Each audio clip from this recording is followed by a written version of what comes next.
John Thune today, it's reported that he has told Donald Trump that Pete Hegseth, weekend host of Fox and Friends, and former head of, I think, two organizations where he was asked to quit, or he was sort of like eased out because of his excessive drinking and inappropriate behavior with women, and also the guy who was accused by a woman of rape, who was forced to sign an NDA or did so, I guess.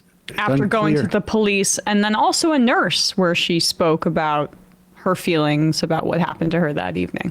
And Pete Hegseth, again, who has not run any organization with a budget greater than $15,000. And I can tell you, as someone who runs an enterprise with a budget greater than $15,000, I am not qualified for anything involved in running large organizations. Get a little liquor in you and you might feel a little more confident. Well, that's true. Maybe, yeah. The value. Maybe I'm just a little bit too uptight. But perhaps. The organizations he was running, we should say, at least one of them was a Koch brothers funded attempt to privatize the VA.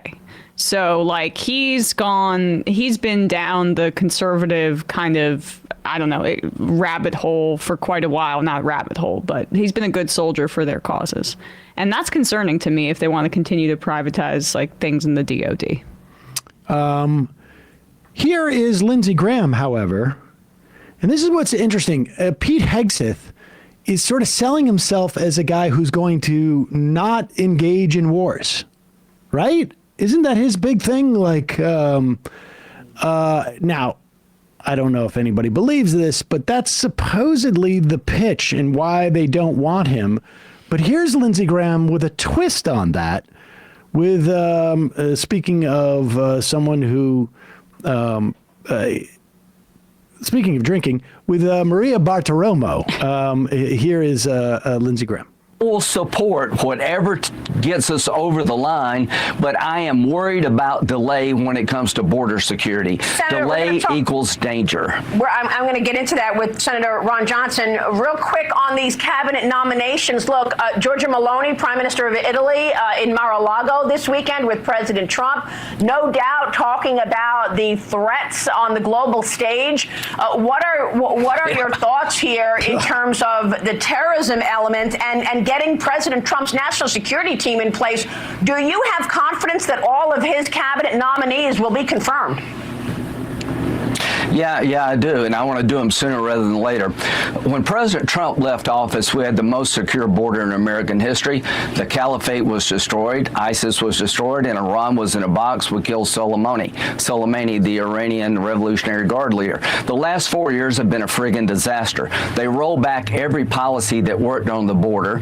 They went back into the Iran nuclear agreement, giving out to hundreds of millions of dollars. Pause it for a second. All right, these are just two egregious lies. Egregious, and in many respects, lamentable lies.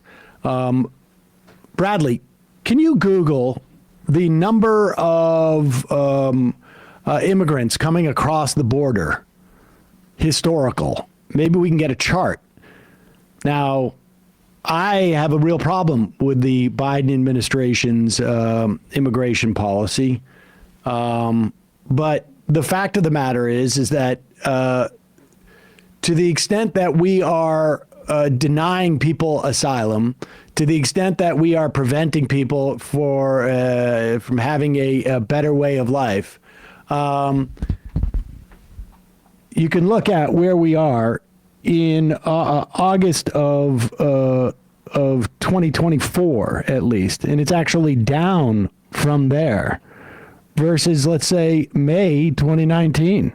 Now, of course, it dropped during the COVID, and there was a lot of pent-up demand, as it were. Because of Title 42, and then you see what it basically Biden it expired in 2023 earlier. If that's, maybe we should look that up. But basically, we are down now. Of course, Obama had the numbers at a real low ebb because he was deporting more people than many in history. But Graham's he's just lying. And in terms of the Iranian nuclear deal, Biden also failed to get back into that. Right. All of the fact of the matter is that the reason why these any type of monies were returned to Iran or released on some level is because Trump unilaterally left the deal. And the idea that it's that we're paying Iran for this deal, which the Republicans like to say their money. Over again, we unfroze assets that we froze in order to incentivize them to agree to a deal that was working. Went back into the Iran nuclear agreement, giving out to hundreds of millions of dollars is used for terrorism. And yeah, the confirmations, do them now, do them quick, get them all done in January, February. We need our team on the field. We need FBI director. We need an attorney general. We need them all. Get it done. We got to get it done. So we're under attack here. We're at war. You're prepared. Wait, pause it for a second. Wait, what? We're under attack here? We're at war? Relax, Lindsay. I thought Pete Hegseth was going to get us out, keep us out of wars. Now we're in a war. Who are we fighting? Oh, the cartels, apparently. Is this Lindsey Graham endorsing Donald Trump, the dove, the anti-war president's repeated musings about invading Mexico?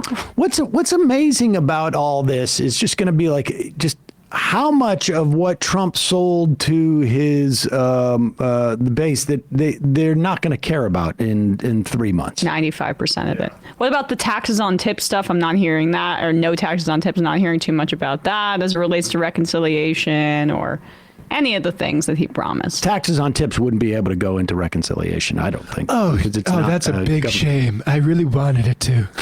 Yeah. Yes. Democrats. Tough one. But prior to this, you could hear at the top of this clip that Graham is talking about why he wants to split it in two, because he wants to get the border security stuff in with the reconciliation. And then there's a lot of other stuff and the tax cuts. They want those. Those are the two things that the diehards want. The rest of the stuff, it's just going to complicate things for them.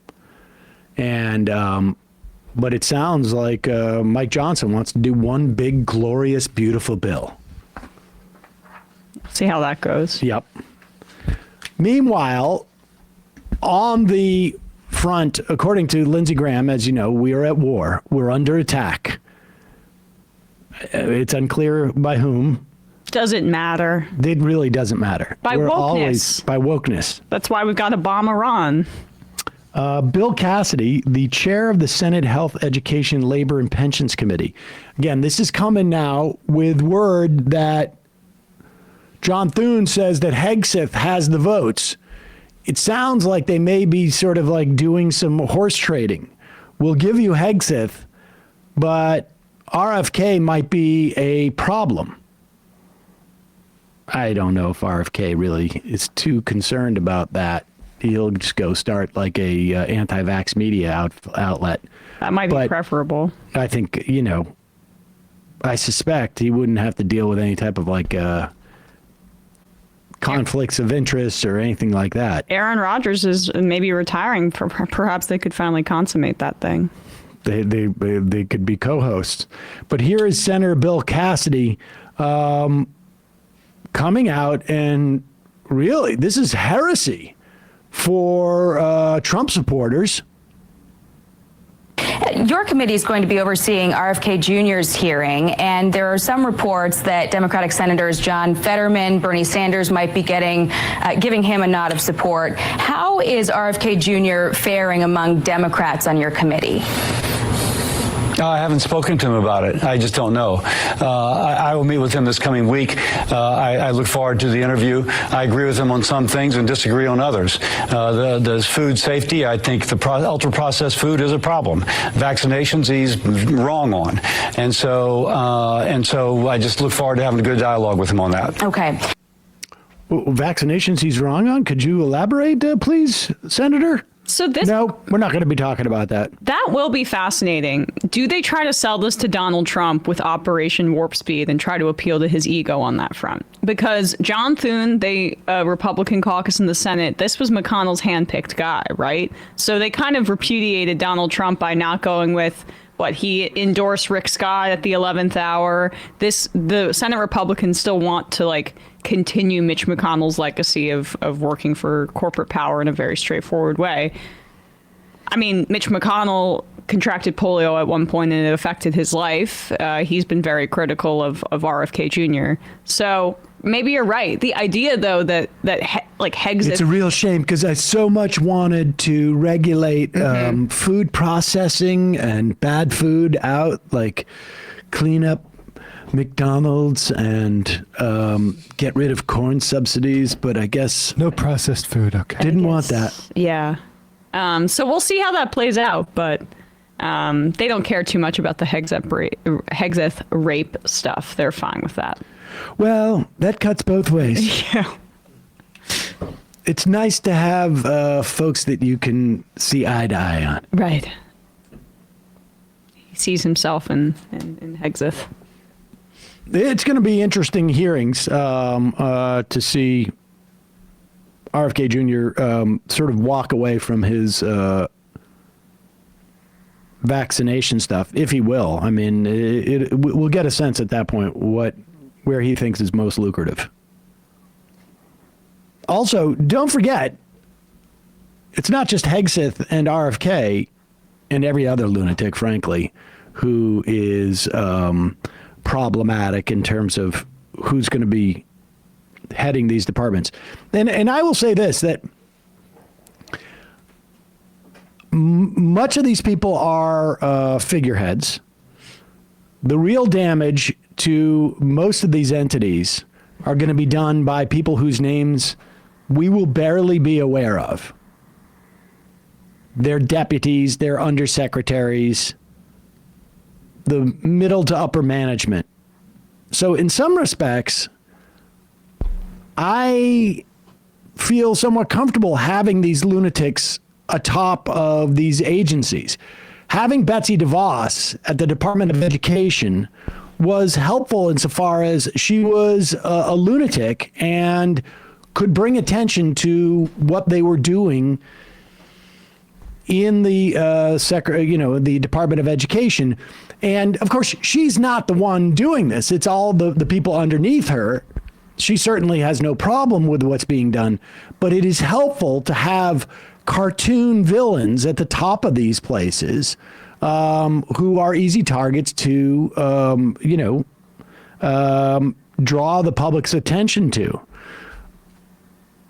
This person, the director of national intelligence, I would imagine, is going to be more problematic for other people in government than necessarily the American public. I mean, I don't know if there is a director of national intelligence that's going to that normal people can be like, oh, this person's fighting for me, or fighting for U.S.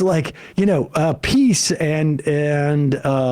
but I agree, but it's might be a bit problematic if our director of national intelligence is, say, just in theory, a member of a cult. That's pretty compromising, I would say. Oh, really? Well, I don't know. Here's Tulsi Gabbard. Now, to be fair, this was a full 9 years ago. Mm-hmm. This is back when she was a Democrat. Here's Tulsi Gabbard in a video, August 2015, commemorating and praising the leaders of the International Society of Krishna Consciousness. Interesting. Those of us who are the spiritual children and grandchildren of His Divine Grace, A.C. Bhaktivedanta Swami Prabhupada, would all be lost orphans were it not for His compassion and mercy. my Gurudev, Srila Siddha Swarupananda Paramahamsa, has said that while we will never be able to repay the debt of gratitude that we all owe Srila Prabhupada, what we can do is be pleasing to him by always taking shelter in the holy names of Krishna. By taking shelter in the names of Krishna, we too may become lovers of Krishna, whose lives are motivated by compassion and love for others. My dear friends, in this way, with the sweet names of Krishna always upon our lips and in our hearts, we will always be able to transmit the transcendental nature and glories of Srila Prabhupada's journey to the United States of America and the Western world.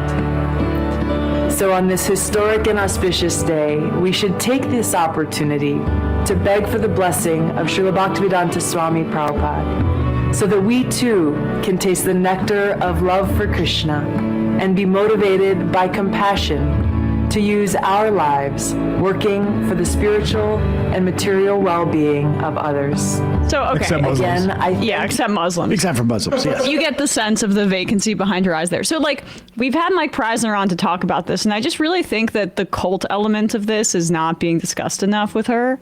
Like, so I guess she and her family are a part of this thing called the Science of Identity Foundation, which was an offshoot of the Hare Krishnas. And I think they actually rejected Science of Identity because it was this guy named Chris Butler who renamed himself something else, and that's who she's referring to in the video, who has been accused of rampant abuse within this cult. Of children as well, showing them sexual material, and the underpinning of like Virulently Muslim LGBT and anti-LGBTQ. But like, why when people talk about in the mainstream media like, oh, she loves authoritarian dictators or whatever, it's such a small sliver of what the reality is. It's because she's a part of this organization that is virulently Islamophobic. So she doesn't didn't like Assad for reasons that were anti-imperialist or whatever.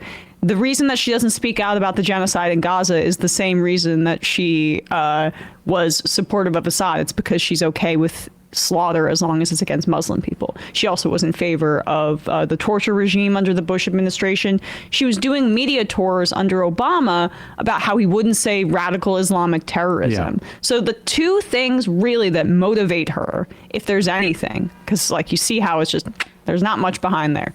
But it's Islamophobia and it's LGBTQ hatred, and it's all from this cult, which one's... Yeah. You're forgetting the nectar of love of Krishna. You're right. Three things that motivate her. Again, they rejected her... I want to just say crew.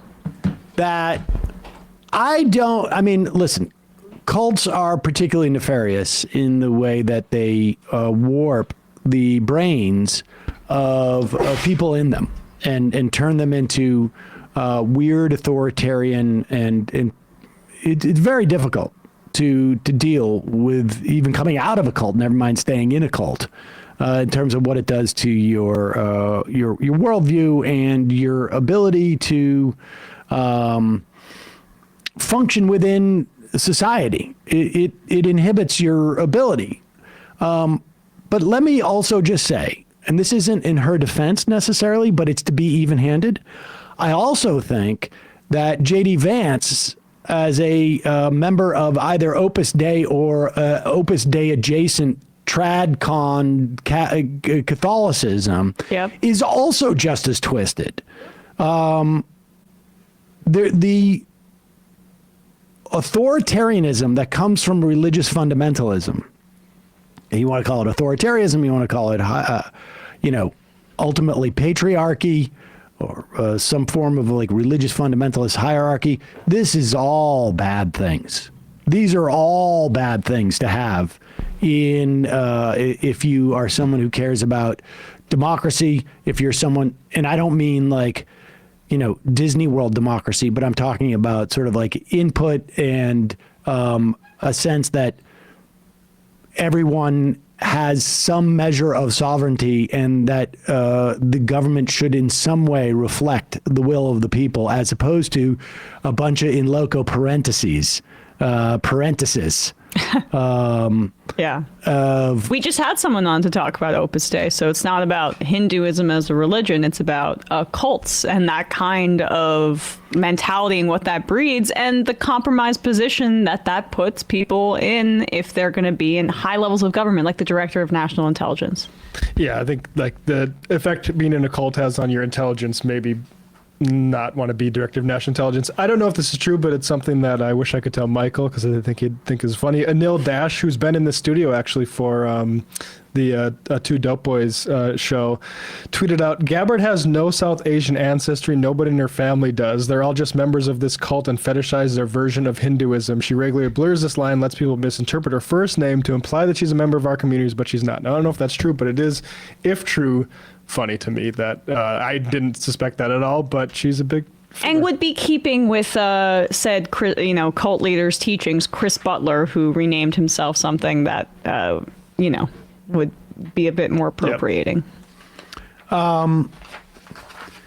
Meanwhile, it was the American Historical Association. This is an association that represents like 10,000 historians in this country, academics, voted over, I guess it was on, maybe it was on Sunday, to condemn, they voted 428 to 88. This is at the group's annual conference. That is an overwhelming number of people to approve a resolution opposing scholasticide in Gaza and the U.S. government's funding of Israel's war. Scholasticide means the intentional eradication of an education system. The resolution, which says Israel's military campaign has effectively obliterated Gaza's education system, calls for a permanent ceasefire and for the association to form a committee to help rebuild Gaza's educational infrastructure.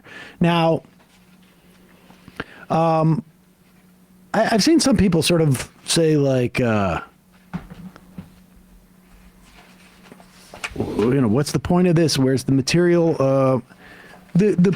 The value of this, aside from it being recognized by scholars as to what's happened there, and increasingly we're seeing more and more Israelis as well recognize that what's going on there is genocide. But the value is that on college campuses, where we have seen administrators attempt to shut down protests about what the U.S. is doing in support of Israel and claim that it is a function of anti-Semitism. I have no doubt there are anti-Semites on college campuses. There are anti-Semites that have always been on college campuses. There are also vehement anti-Palestinians on college campuses. But the idea that you have academics being punished by the administration for being supportive of Palestinians, for speaking out against Israel, this is going to make it a lot harder to do. And it's going to make it a lot harder to justify these crackdowns, because these protests are going to continue. And it's also just important to have it on the record. I just want you to ponder that for a moment, right? The thousands and thousands of children who have not had any education and have been out of school at the very least, but also experiencing high levels of starvation and malnutrition and dehydration and the trauma of that since October 2023. This entire generation, if anybody who does survive, will both have physical scars, and you see images of children, little girls with their hair falling out from stress because of how sad and terrified they are. but also just a generation lost in terms of being able to educate themselves and grow in a normal developmental pattern, even within the existing structure of like being inside of an open air prison that Gaza was previously. And let's be clear, about 1 million of the 2 million people there, maybe more, are below the age of 18. Yep. So when you have wiped out an entire education system, you're talking about like this is not some platitude, the future of these people. I mean, like this is a very, very like substantial material implications. I mean, aside from all the other horrors that are going on there. Here is an UNRWA official describing conditions in what she saw in Gaza, a Gaza hospital. Again, we've reported in northern Gaza, not virtually, there are no medical facilities. In the rest of Gaza, there's barely any. So I've been in Nasser Hospital after one of these mass casualty events, so the strike in Mawasi, and it's exactly as the last couple of days has been described. In the hospital, it's chaos. There is blood on the floor. There is no hygiene equipment. Doctors are trying to mop up the blood with water. They're spreading infection. You go to one room. I've had a woman scream at me in absolute despair and horror because her son was killed in the strike in the so-called humanitarian zone. Her daughter was lying on the bed next to us, paralyzed, and she's screaming at us because she said the Israelis told us to move here because it was safe. My son is killed. My daughter is paralyzed. What do I do? Where do I go? In the next room, there's a toddler who has lost 2 limbs with no parents. And this is just on repeat. This is what we see after every incident. Now, the Israelis are talking about ceasing quite soon cooperation with UNRWA. If they do that, what happens to the large amounts of aid needed every single day to be trucked into the Strip? When I left Gaza just a few days and weeks ago, the people were being crushed to death waiting for food, for flour, and children have now started freezing to death because they don't have enough shelter items. This is the situation with UNRWA on the ground. This is the situation with the largest humanitarian organization doing everything they can with the rest of the United Nations.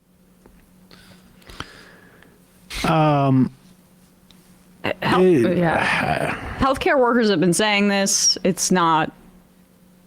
It's been falling on deaf ears. Like we have evident for over a year. Right. In October, there was a letter that we encouraged people to sign from 99 U.S. American, not terrorists, American physicians, surgeons, nurses, midwives who had volunteered in Gaza. And they said that the death toll was at minimum, based on their calculation, 118,000. And we're still seeing this like 43,000 death toll number being repeated. Like, that's just so everyone who comments on it in like establishment newspapers can feel slightly better when they say sit down with Anthony Blinken over a kale salad.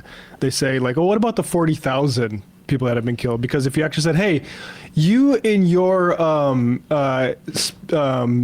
Senate confirmation said that the Chinese were doing a genocide against the Uyghurs, could you also use that word with what's going on in Palestine? And Blinken just says no. And that, well, let's listen to that. Yeah. Let's listen to this. Or read it, right? It's text interview. I think. We have an interview. Okay. This is number 10. Sorry. This is, I don't know if it's specifically that interview you're referencing. No, mine was the Financial Times. This is New York Times. This is the New York Times. Secretary Blinken worry that perhaps you have been presiding over what the world will see as a genocide?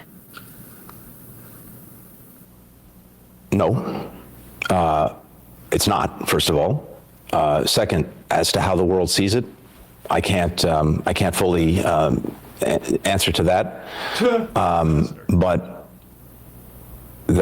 everyone has to look at the facts and draw their own conclusions from those facts. We have. And my conclusions are clear.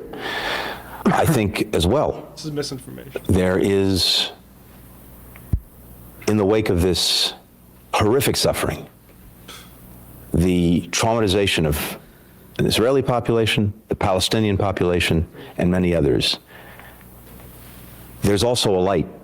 All right, I can't. I know.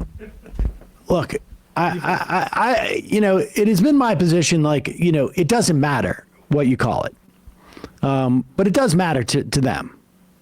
But this is what's fascinating. Click on that. This is a Holocaust museum in Houston. There was apparently, according to a Holocaust museum in Houston, and I don't know, maybe it's not recognized by other Holocaust museums. I'm not sure, but well, you could go. I guess you could go to the United States Holocaust Memorial Museum. But let's just stay here.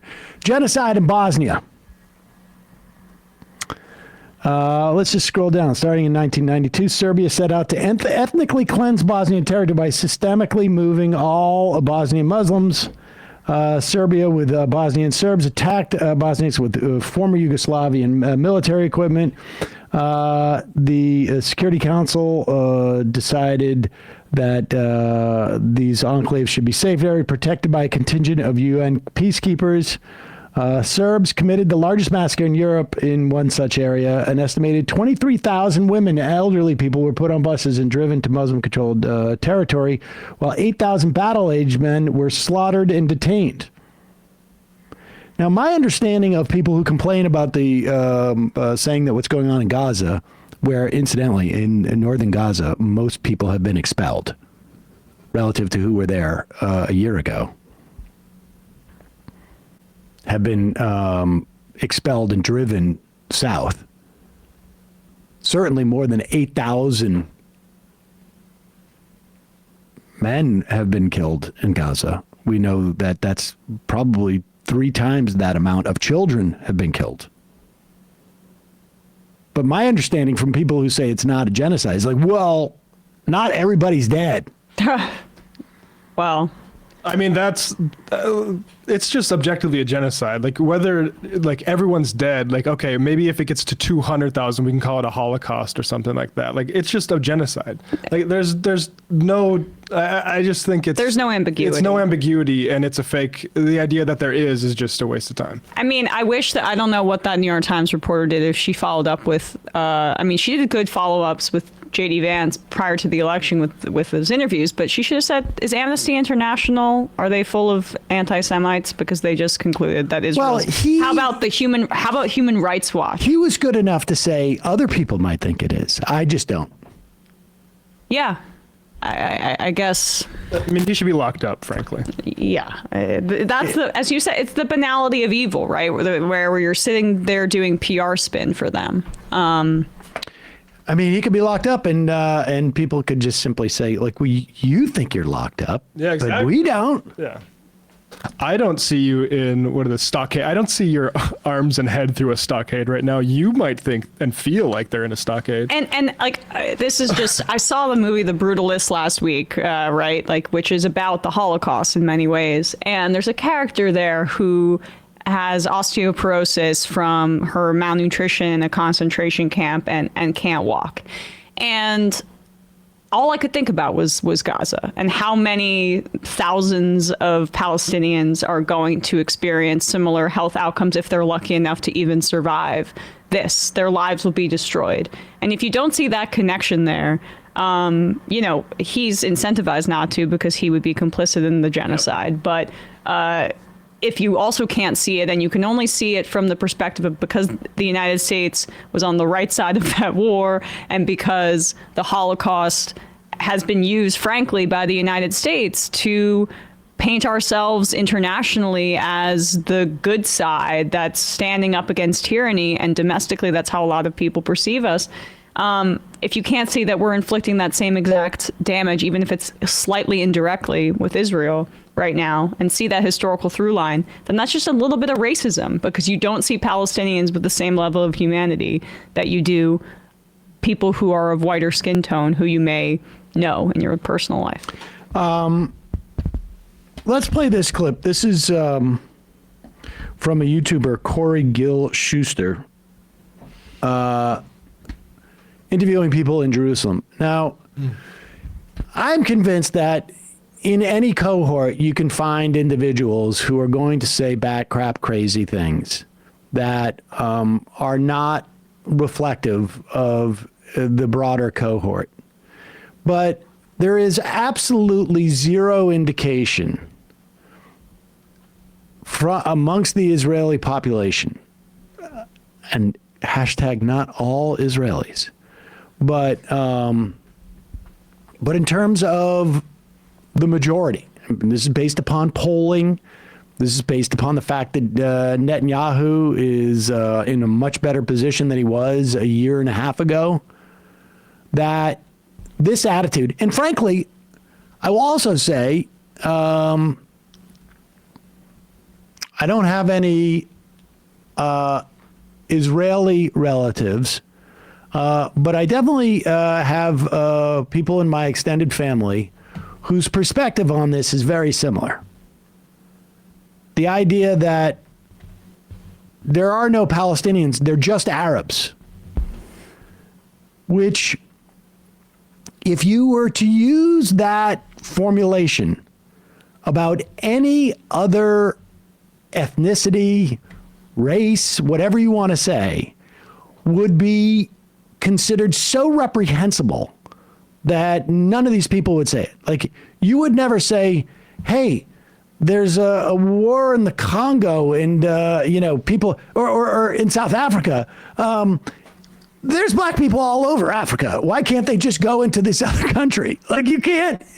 The idea of someone saying that, like, I don't even remember anybody saying that, during the height of support of South Africa and apartheid, even on the right. Like, nobody would ever think to say, look, the entire continent is full of black people living in other countries. Why can't they just go there? They're not South Africans. This woman says that and worse. How many civilians have been killed in Gaza, from what you know? Who gives a shit? Okay, but don't you feel like, for example, children? Children grow up to be Arabs. I shouldn't say this. I know, I read the numbers last week. My memory died and went to heaven. I don't think children should suffer, but they're always casualties. And since they do a lot of pruervu, that is a natural result. Do you understand why the world is so angry? Because they keep seeing overall, overall, the world does not really understand what's going on here. They do not grasp the concept that Israel was attacked. And Palestinians, there is no such thing as Palestinians. They're Arabs who have many countries to flee to and nobody wants them to. But if we do call them Palestinians, their parents use them as human shields to gain sympathy. The natural instinct of a Jewish mother is to protect her child.